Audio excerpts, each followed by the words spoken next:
Welcome to What is Going for new thought from the edge of Each week on OMTimes flagship radio show, veteran broadcaster, author, and media consultant Sandie Sedgbeer conducts thought-provoking interviews with inspirational authors, artists, musicians, scientists, speakers, and filmmakers who are working at the point where spirituality and science meet consciousness at the very edge of Here is your host, Sandie Sedgbeer. Hello. If there's one story that's fascinated humans throughout time, it's the origin story. Who are we? Where did we come from? How did we get here? What's our purpose? And where are we going? Every culture has its own mythology, its own creation story. But in today's show, we're going to be discussing a lost mythology that has reawakened to unite the mosaic of individual stories into a singular narrative. It's a bold, new, and at the same time ancient story that has recently been brought to light in part one of a 3-part documentary series that is currently lighting up the internet. My guest is master storyteller, writer, producer, director, and narrator of The Story of Everything, a new and ancient mythology of humanity revealed, which lays out, point by extraordinary point, an alternative history of humanity that stretches far outside the history books. Betsy Pool, welcome. Thank you so much, Sandie. Betsy, part one of your documentary, A Story of Everything, a new and ancient mythology of humanity revealed, invites viewers into the story room, a place where hundreds of guests, including many famous authors, thought leaders, physicists, and indigenous elders have gathered over the past 8 years, and which I too had the privilege of entering in 2016 when I visited Damanhur, the renowned spiritual eco-community in northern Italy. Let's start by talking about the story behind the story of everything, the inspiration or the calling, as you describe it in the movie, that was the beginning of this journey for you. Gosh, thank you for that intro. In 2003, I lost my mother. My mother passed away. And right after that, I started to have this completely non-pragmatic intuition that my family and I, we lived in Los Angeles, that we were supposed to in some way move to Italy. And there was we didn't have family there. We weren't Italian, but I had this strong feeling we were supposed to move to Italy. And so I had a tiny inheritance, and I didn't want to invest it in the stock market or other instruments. And so I said to my husband, you can't argue with this. I don't know why, but we have to buy a house in Italy. And he's sort of used to my crazy ideas that turn out to have some meaning. And so we started this journey to find a house in Italy. Well, that journey turned out to, in fact, be a calling. And that calling was to a place called the Federation of Damanhur. And Sandie, you've visited here, so you have some sense of the both profound and complex nature of this community. But this calling that I had seemed to be this calling to come here. And over the course of the next few years, I arrived here having no idea why. And it very soon became clear that I was called here because I'm a storyteller. And there was this extraordinary story that was locked in the esoteric archive here.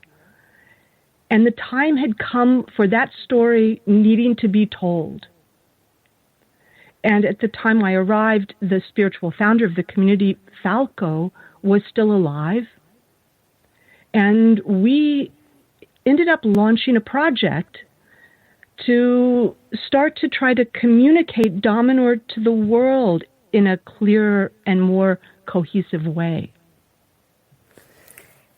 So you have said that Falco was not your average man. You refer to him as a brilliant avatar who brought a knowledge that had previously not been available. an esoteric archive, if you like. Tell us a little bit about Falco so that people can get the context of this. So Falco was the visionary who, in fact, founded this alternative community, a community of about 600 highly individualistic people who came together to realize a dream. And Falco always said that a dream becomes reality when enough people are able to see themselves reflected in that dream to know that it can't be accomplished without them. And so this extraordinary community was built. And over 40 years, Falco was both the spiritual founder and the teacher to this community.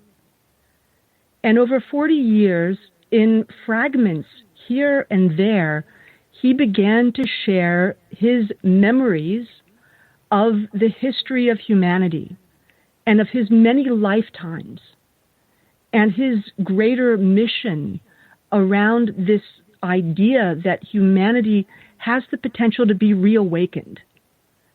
So when I began this media project for the community and started to actually do an intellectual property evaluation, I kept finding fragments of this story.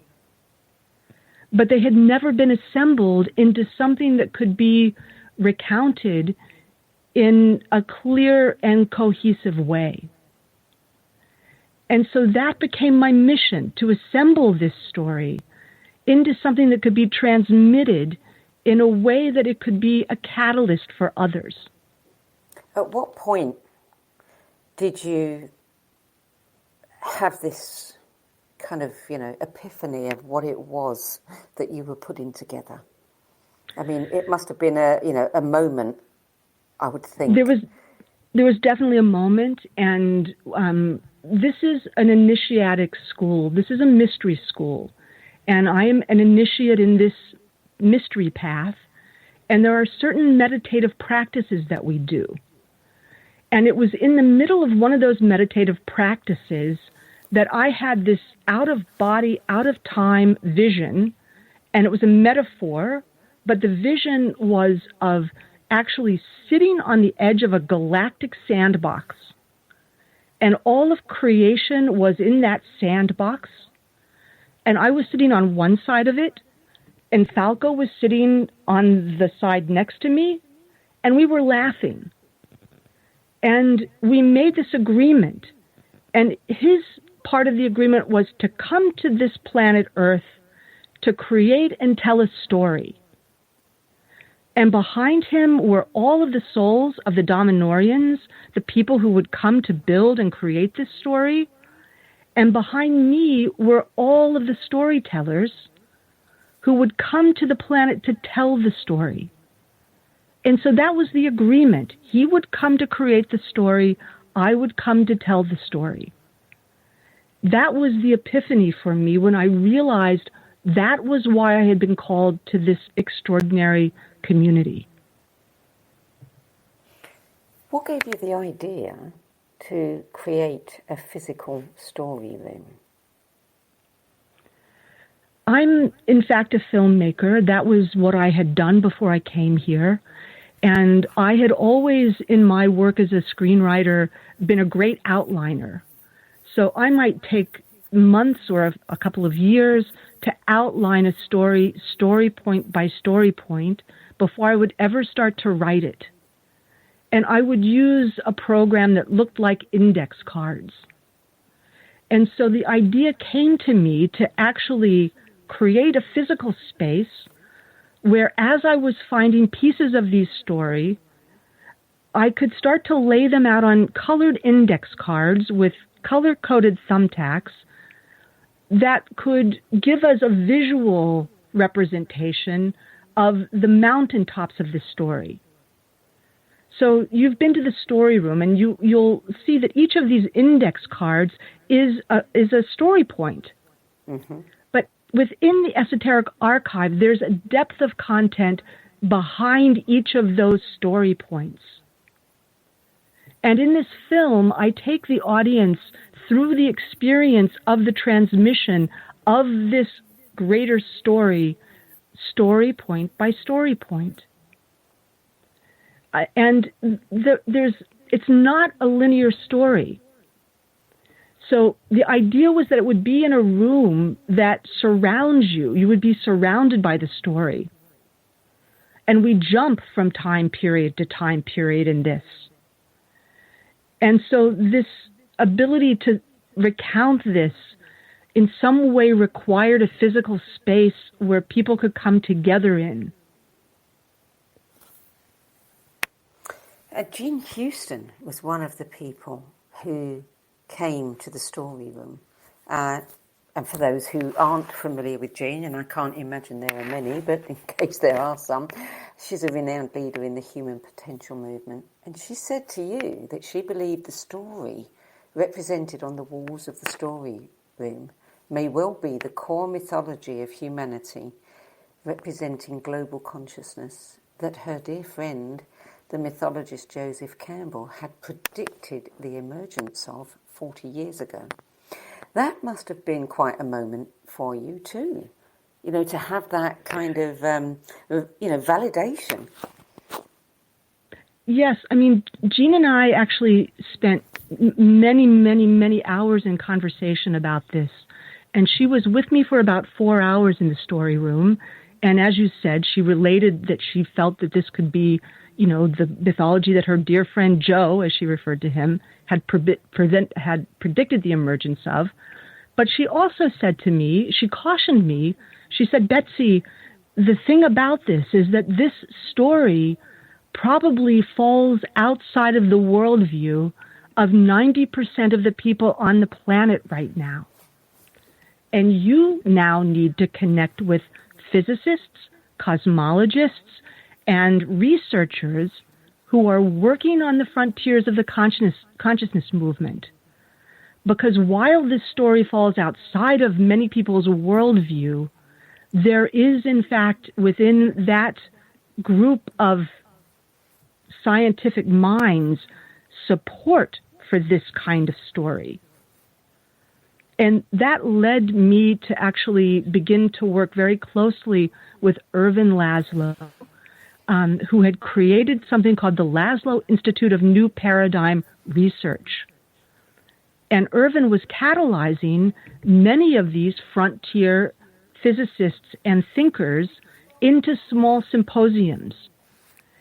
And we started to go to another part of Italy, Bagno di Lucca in Tuscany, for these think tanks with some of these great minds. And I also began to interview them because what I was hearing there was so, I felt was so important to be able to share in a cohesive way. And so in service to the time when it would be possible to share the story room with a bigger audience, I also began to speak with people like Raymond Moody, Eben Alexander, Stuart Hameroff, people who were working in this realm of non-localized consciousness, really great minds, and also inviting them to the story room. So there's a point in part 3 of this story when we're speaking about a new timeline in which I had one of the leading researchers into electromagnetic energy. And as I'm telling this story to this very accomplished scientist, I'm thinking, he's either going to just think I'm so full of crap at this point. But when I finished, he said to me, Betsy, this is completely consistent with our current research. So validating what Jean had said to me in terms of needing to speak to these people who were working on the frontiers of the consciousness movement from a scientific perspective. Wow. So at what point did you decide that you were going to make this a film? I mean, was that always part of the plan, or did it emerge later? The original vision of this was, in fact, to turn this bigger story into a massively multiplayer online game world where the audience experience would be to actually physically be in a place where their own memories could be reawakened. And of course, that had a very, very high price tag. And so for many years, the transmission of the story room happened with people physically coming into the story room. And at a certain point, I also work with a group of non-terrestrial intelligences that both my production partner and I had opened to us. This was a group that I had contact with as a child. And they said to me, you must make this knowledge now available for more of humanity. And they gave us specific numbers that we had to reach 6 million people within a certain period of time. And so we began to be pushed by these non-terrestrial intelligences that we were channeling, that, we needed to actually create a version of this that could go into the world where people didn't have to come to the story room. It could come to them. So tell me, if you can, a little overview of the story. So the story begins, in fact, with a short lesson in what we in our community call esoteric or spiritual physics. So we speak about how the universe of form that we live in was created. And then we take you into an intelligence that enters that world of form and fragments into everything. And we go through what created this idea of duality in the world. Then we actually go through galactic civilization, highly advanced galactic civilization, when and why the Earth itself was settled, why the Earth was important, a contamination that happens by the opposing forces at a certain point, the battles that are set up by that, the pejorative effects of those battles, the rise and fall of great civilizations that predate any of our ancient histories in the history books, civilizations like Mu and Atlantis. And this story takes us up through this part one takes us up through the final destruction of Atlantis. And there are very specific dates that are throughout this history that were conveyed by Falco in his teachings.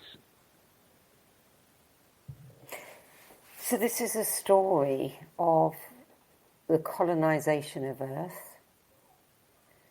That's something that is going to interest most people watching it. I mean, most people here on Earth watching it are going to want to, be interested in that part as well as the rest of it, of course. But can you tell us a little bit about these colonizations of Earth? Who was colonizing Earth and when? So we go back to, it's not as linear as in this year these colonizations began. Also because on a galactic level, time is running differently than on a terrestrial level. Mm-hmm. But we are speaking about 5 star empires. So 5 diverse star empires that were each their own political, cultural. A star empire is not a single planet, it's a collective. And there were 5 highly evolved quadrants of the galaxy that at a certain point the Earth became accessible to. And so there was an initial colonization agreement that allowed those civilizations to come here and mine the Earth for resources. The stargates were not opening and closing on a dependable level, and so there was not significant civilization established here because the connection between the star empires couldn't be maintained between the opening and closing of the stargates. So throughout this history, at different points, access to the Earth changes. There's a second colonization agreement that happens, and that leads to the rise of civilizations like Mu, spiritually advanced civilizations. And then on a galactic level, there are a series of Star Wars-type battles that happen before the opening of what we call synchronic lines, which make the Earth, in fact, now in proximity in terms of travel to the first star empire, which has, after all of this story and battles, become the controlling star empire of this particular planet. So this is a very brief condensation of some of the story that we're going through. Explain just a little bit about synchronic lines, because they have nothing to do with ley lines, as most people would imagine. Correct. No, the synchronic lines are, in fact, the channels of energy. So if you see a map of the synchronic lines, they're not geometric. They swirl and curve and, circle. They're both horizontal and vertical, but they're very windy.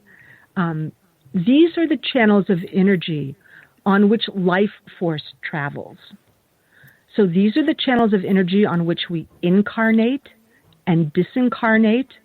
They're the channels of energy on which dreams travel, thoughts travel, and the synchronic lines connect at the poles and run off into the galaxy, and they connect all of the planets in the galaxy that host life force. So they really are the channels of energy on which life force can travel. Wow. I'm going to take a break now, and I can't wait to hear more when we return, Betsy. You're listening to What Is Going On. I'm Sandie Sedgbeer, and my guest today is Betsy Pool, who is a filmmaker and the storyteller, writer, producer, director, and narrator of an astonishing documentary movie called The Story of Everything, a new and ancient mythology of humanity revealed. We'll be back with more from Betsy Pool after this break.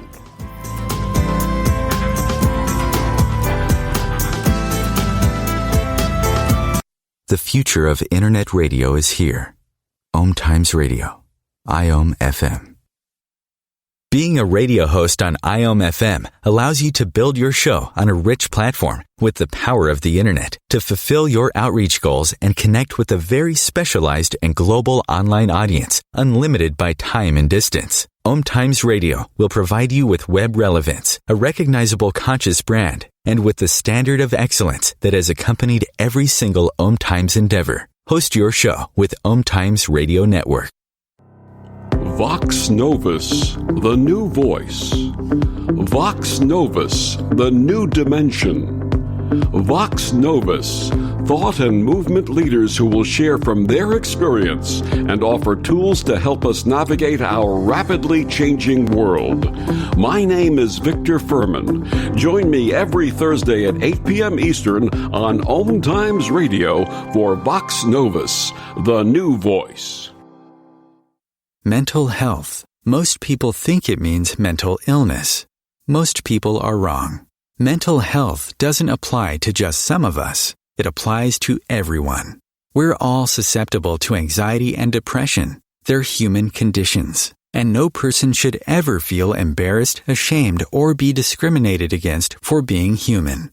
Cracked the podcast strips away the shame, fear, and stigma by expanding the conversation into areas less often visited. From brain and body chemistry, hormones, food, nutrition, trauma, and the microbiome, to pharmaceutical drugs, psychedelic substances, meditation, visionary experiences, and spiritual awakenings. Cracked the podcast will explore them all, including the notion that, for many, breakdown can be the beginning of breakthrough. For in the words of singer-songwriter Leonard Cohen, there is a crack in everything. It's where the light gets in. Cracked the podcast, slaying the dragons of mental health. Join co-hosts Sandie Sedgbeer and Rebecca Shaper on the first and third Thursday of every month at 12 noon Eastern Time. Coping-19, brought to you by CDC and the Ad Council. If you're feeling increasingly lonely right now, you're not alone. It's totally normal. Even though we may not be able to get together in person, connecting virtually with friends and family still gives you a chance to interact with people and may help raise your spirits. Join a virtual book club, set up group text chats, or online video coffee breaks with coworkers. Find more self-care and coping tips at coping-19.org.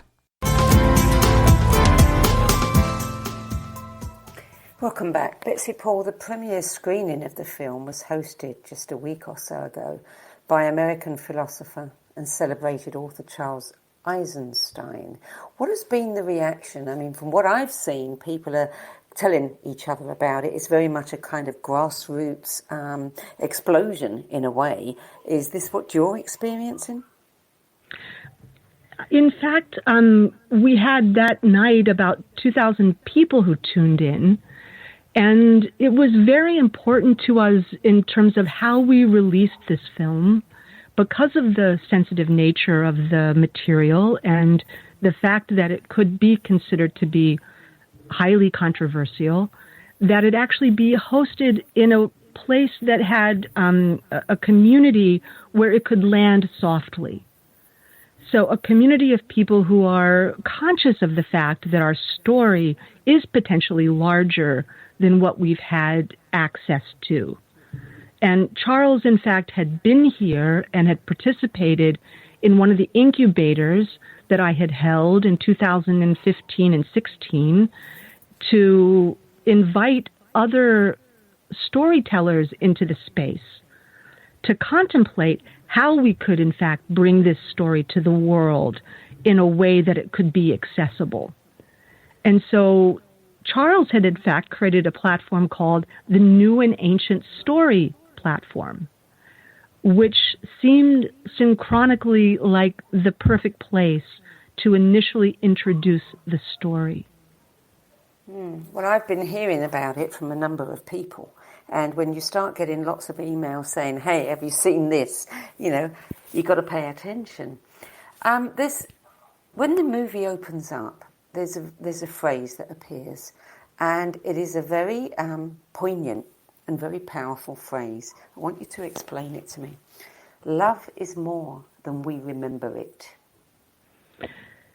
It's interesting. So the journey around the work with the story room, and whenever I would invite a group of people to come, it wasn't that I invited them, actually, people would synchronically contact me wanting to come at the same time. And my guides had said, you won't produce this in the same way. People will arrive at the right time. And when you have 12 people, you know you have an incubator. And so each time I would have a collective, always these issues around love and sexuality and relationship would come to the surface. And in fact, in my own life journey, after being with my husband for 33 years, my partner who entered this work, who turned out to be my twin flame, which was not something that was part of my cosmology, but entered with the ability to help realize this work, actually put me on a personal journey around what love is. And I've come to believe that love is not an emotion. It's not something. I believe that it's in fact the connecting tissue between everything. And when we're able to start to tap into that, the limitations that we put on love start to evaporate.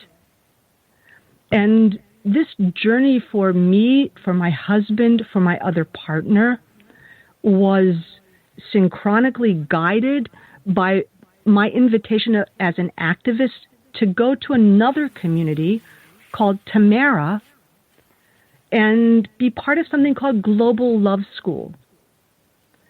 So in so many ways, all of this was catalyzed by the story room work.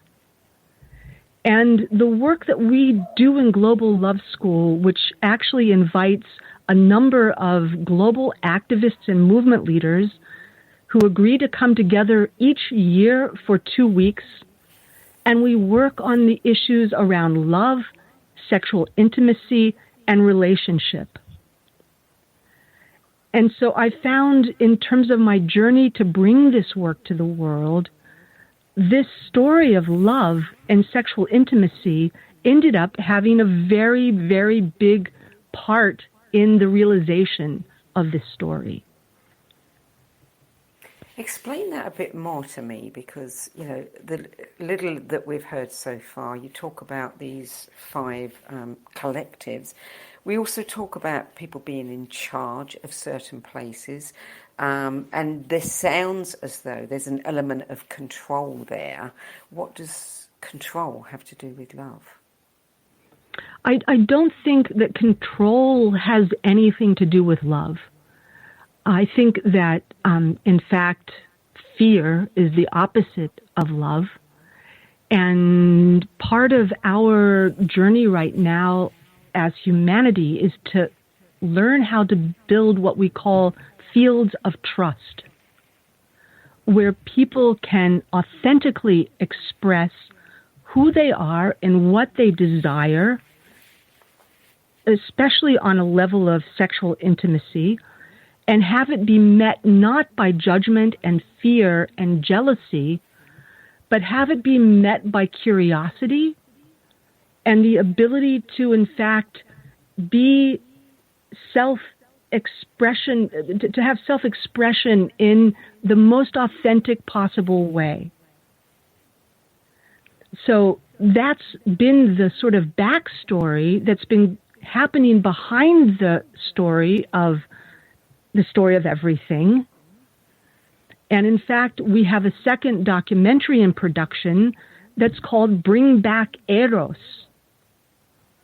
which is bringing that backstory into a public forum. Now that is something that is very much needed.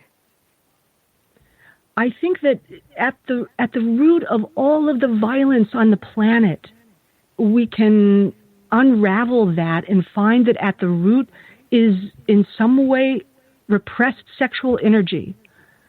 It's part of the life force. It's the thing that connects all of us. And yet it's the thing that we're least likely to address in any kind of a public way. The things that we keep most private and intimate are the things that actually connect us as humanity in the most profound way. Do you think we're ready for this now? I mean, we need it now, but are we ready for it? I think that it's very interesting. Falco, the spiritual founder of our community, in fact, had said to Damanhur, we've got to start putting what we've created here into the world, even though it's not complete, it's not finished, it's not even fully functioning on every level that it should. But we can't wait until it's perfect. We need to put it into the world now because it's needed now. So maybe the world's not ready for this yet, and yet it's absolutely critical that it start to be part of the conversation. Well, it has to, and it already is part of the conversation. I mean, we're seeing it all around us. But that conversation needs to broaden, and, more and more people need to join that conversation. Tell me about the Institute for the Mythology of Humanity that you have, you're part of, have co-founded. Right. So in the context of actually doing this work, we wanted to create a container where there would be the possibility to have the knowledge of others come in to support or challenge or in some way create an environment where there could be discourse and verification or not of this story. This story was related by Falco. Oberto Arauti was his anagraphic name, the founder of this community. But my desire is to have others who have different experience come in. I've had one man who was a Vedic expert who came through the story room and said that this story was completely consistent with his understanding of the Vedas, for example. I would love to have people like Graham Hancock or Michael Tellinger who have experience with the physicality of antediluvian ruins to hear the dates and hear the chronology and see if it has resonance with their work. We don't feel like we have the truth in our pocket here in Damanhur. We are a research community, and so part of that research is being open to the knowledge of others. And I'm hoping, and the intent of putting this into the world is to catalyze the collaboration with others who carry parts of this story. I've spoken to a couple of people who've seen the documentary who felt a deep resonance with this story. I mean, you said, you're not saying that it's the complete story, the true story, who knows? But many people, I would imagine, will feel a resonance with this. I know that over the course of the past 8 years, I've had probably around 300 people come through the physical story room. And I think I only had 2 people who ran screaming from the room because it was just too much for them.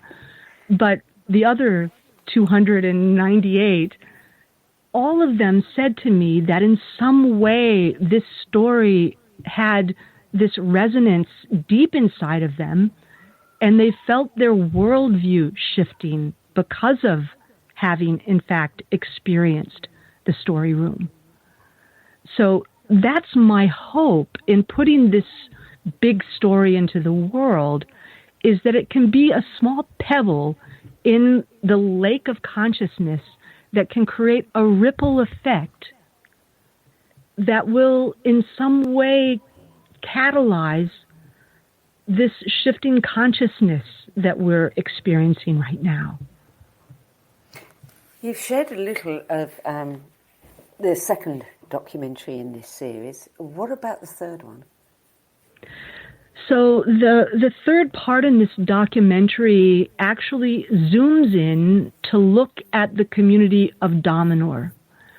And Damanhur I have described as Hogwarts for adults at times. But Damanhur is, in fact, a theurgic community, meaning a community that's doing work in one dimension to affect change that's originating in another dimension. And the third part of the story room, which when you came to see actually didn't exist yet, but the third part actually takes us through all of the theurgic or magical missions that have been instigated or initiated by Damanhur over its 40-year history. So it's a very complex piece, that third part. Sounds it. When are you going to release part 2 and part 3? Well, we have in fact shot and have an edited version of part 2 and part 3. But my community, when they saw the quality of the part 1, asked if they could in fact participate in the production of part 2 and part 3 by providing me with deeper access and also the ability to interview people who have physically been part of some of those magical missions. And this was something that I had always wanted to do and to include. And so that access and the ability to not just have my own voice in this, but to also share the voice of people who have been actually engaged and invested in these missions over the years. And these are not small missions. These are in fact missions that have had an impact, I believe, on every human on this planet. And so the revealing of that work will potentially be quite controversial and at the same time could be quite illuminating. This is such an exciting project. I would imagine that, having seen the movie, many people will say, hey, I want to come and help you. I want to be one of your researchers. I want to know more about this story before the rest of the world gets to know about it. We are completely open to that, and I hope that happens. And I also would put out the plea. We've created this part 1 with no financial resources and no assistance from anywhere. And in order for us to do the next segments of shooting for part 2 and part 3, we've created a Patreon campaign where people can contribute to bringing this to the world more rapidly. So I hope we can share the link to that. And it is one way that people can participate from wherever they are by letting us know that they do want to see part 2 and part 3.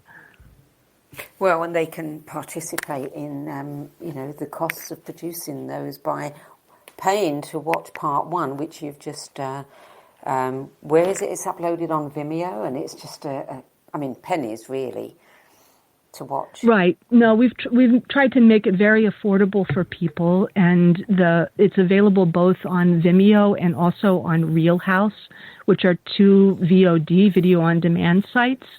And for the cost of a cup of coffee, you can have access to this story. So I hope that won't be a barrier for people to actually engage in this work in a significant way. What other ways can people engage? I mean, you talked about the Institute for the Mythology of Humanity, and you've also founded the Advancement of Consciousness, an organisation Wake for Up, the advancements. right. Wake Up, yes. Wake Up, yes. The Association for the Advancement of Consciousness, yes. Yeah, I mean, are these, organisations that people can join and participate in? They are organizations that the Institute is not a legal entity, but the Wake Up, the Association for the Advancement of Consciousness, which is based in Klagenfurt, Austria, where my other partner is in fact an organization that people can join and be a part of. There's also, in the story, I relate aspects of how humanity has been impacted in the loss of certain senses and archetypes. And here in Damanhur, we have an open university where people can, in fact, study some of these subjects. And these are somewhat unconventional courses, but we have courses here in things like past life research, astral travel, the awakening of the inner senses. I believe, Sandie, you've actually been involved in some of the courses here. So have first-hand experience of that. Yeah, very powerful, very different than one might expect. Past life, Damanhur does past life research in a completely different way. And personally, I prefer it. I've done the Inner Senses courses. I've done several of your courses, and I find them very powerful, very profound. And I should let people know that during lockdown, because usually you would have to be physically present here in Damanhur to participate in our open university, but during lockdown, what we were putting our energy into was actually creating online versions of the classes and giving access to this knowledge and these classes via an online platform. So whereas in the past that would have been unthinkable, we've had to adapt and adjust, and in this new world, they will be much more available on a global level now. Now, there's a new portal of Damanhur's path of initiation called Oroma. Tell me a little bit about that. So Oroma is in Oroma, which means gold and story, is a place where the magical work, the missions of Damanhur that are contemporary will be shared. So, for example, right now, one of the global missions that we're engaged in is the settlement of what we call the energy of Pan. So Pan is this energy of the volcanoes, of the earth energy. And we have put a call out for people to answer this call from the earth. And you can go onto the Oroma site and find out how you can directly participate in those magical missions. Also, the spiritual school in Damanhur, the Damanhur School of Meditation, which we now call the School of Meta Action, is now widely available to anyone in the world who feels this resonance and this call and wants to participate in this ancient initiation and mystery school. Now, you talked about your hope for this documentary series. Have you had, you and Edgar, your partner, I mean, you're both channels and mediums. There's an awful lot of channels at Damanhur, and Falco himself has, shared an awful lot of information. Do you actually have any evidence that this is going to change the world? My hope is that this will be a catalyst in the world. And the group that we channel have said to us personally that in our lives, we will begin to think of our lives as the time before the release of the story room and the time after the release of the story room. So that's a sort of big thing for them to share with us. But we as channels and mediums, and this opened up after we met for both of us, at a point when I had become discouraged with doing the work in the story room and had decided to take a break and go back to producing conventional films.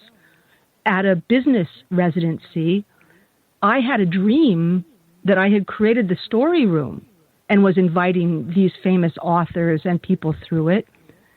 And the next morning after that dream, this man who had been a stranger to me met me at the bottom of the stairs of the hotel with a 5-page message. He wasn't a channel, but that night he'd been up channeling all night. And he said to me, "I think this is a message for you." And it was a message about the necessity to help to reawaken the original blueprint of humanity and why we're here now. And the message introduced him to me as my partner in this and said there would be more information if we agreed to work together, which we must do by the end of that month. And when we did that, this group began to communicate with us on a regular basis. And beyond that, also this ability to tune in to the field or frequency of the people around us opened. And so we began to also work with others, and really what comes through us is the ability to connect with the higher self of the people that we do readings for, and to connect into why you've come here at this very particular point in the history of humanity now, and to help people to connect to what their higher self agreed on in terms of coming here. You've said that from childhood you've had contact with non-terrestrial intelligences, and that silenced when you entered adulthood. So did that contact open up for you again when you met your twin flame, Edgar, or before that? No, that's exactly what happened. As a child, I was a kind of odd kid. I had this sense of a vast universe, but I would also sit in the chair watching television, look at the wall, and know that it was just vibrating frequencies and that I could walk through the wall. And I had a non-terrestrial being who was there, present for me it was both a psychic but also a feeling of physicality, who would say to me, "No, you can't do that sort of behavior in this lifetime. That will separate you, and you need to be part of the flow of humanity." And so I had this sense of this being who was there guiding me in terms of how to behave as a human being. And I also had the experience of I had abduction experience as a child as well by a group of other entities. And every time that would happen, I would be thinking to them, "Why are you doing this? I'm not who you think I am. I'm not a normal human." And at a certain point, the being that had been guiding me through this journey of becoming human came to me and put in my hand a green powder and communicated to me that when I ingested that green powder, these other visitations would stop. And that's, in fact, what happened. And so after that, I didn't have significant contact any longer with the sort of guardian that had been with me through my childhood. When this connection happened with Edgar, I had remembered all this doing regression therapy with a woman called Afton Blake in California. But every time she would regress me, it wouldn't be to past lives. I would be galactic and having interactions on a galactic level. And I had seen myself there. And in the meeting with Edgar, when I asked him to find out who he was channeling, they brought up that experience of my work under hypnosis and said, we are the group that was with you then and in childhood. And I hadn't shared any of that with him. So that's how that reopened again. What do you know about that group? What I know about that group is that there are 24 of us. We are a group soul. We come from a planet that was destroyed and have been on a craft. And in that craft, there are 12 stasis chambers. And those 12 stasis chambers contain the full being that I am, that Edgar is, that the other 10 who are incarnate are. And in this biology, we are actually incarnating an aspect of the consciousness of those beings. And they are much more highly evolved beings who are part of this collective. And the group soul can be both physical beings and also etheric. And we're channeling them when they're in the etheric. And so it's a combination of our higher selves, who are part of that collective of 24, and that's what we tune into when we're channeling. Wow. Would you like to share with our audience again the details of where people can connect with you, find out more about you, and also support your Patreon campaign? So our Patreon campaign is called The Story of Everything.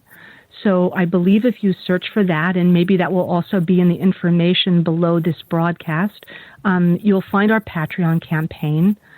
Edgar and I do readings for people individually and also do collective channelings. And you can find us at edgarandbetsy.com. And in terms of the support and, reaching out to me, I am always open to people who are looking and searching for bigger answers in their life. And so I would love to connect to your listeners in any way that I'm able to support and catalyze a generative and beautiful change. Wow. This is quite a mind-blowing thing, especially having seen what I saw 4 years ago and now seeing the documentary itself. I mean, after 10 years of doing this, you must have been so excited when the documentary was released. It was definitely a milestone. And I feel getting also the second and third part out, in some way my life mission has been to be able to tell this story. So yes, this has definitely been a milestone. Betsy Pool, thank you so much for joining us today. Thank you, Sandie. It's been really a pleasure to be here. So that's the story. You can go and watch the movie at vimeo.com/on-demand/story of everything. I'm Sandie Sedgbeer. I'll be back again with another edition of What is Going On at the same time next week. Till then, it's goodbye from me.